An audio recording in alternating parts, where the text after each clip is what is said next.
io mi sento di rassicurare assolutamente tutti coloro i quali hanno i requisiti per restare all'interno delle case popolari. Di fronte alla disperazione manifestata da veneziani e mestrini che temono di trovarsi in mezzo a una strada con la riforma regionale delle case popolari, interviene il presidente dell'Ater di Venezia, Raffaele Speranzon. Il provvedimento subirà dei correttivi, ha spiegato, per non colpire chi sfora l'ISEE, ma ha tutto il diritto a rimanere dov'è. Faccio riferimento ad esempio a quegli anziani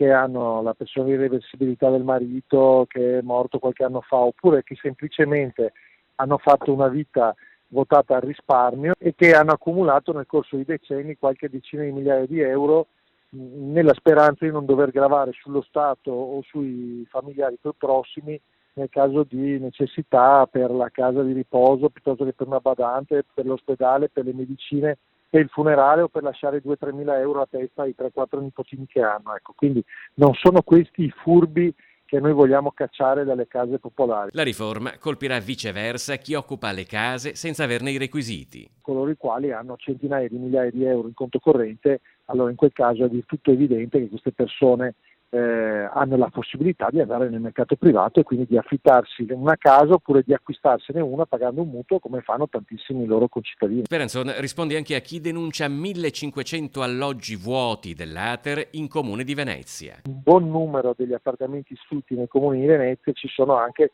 perché in questi anni non sono stati fatti bandi da parte del comune,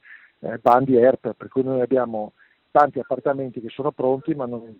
consegnarli fin tanto che non abbiamo una graduatoria valida che ci può consegnare solo il comune di Venezia.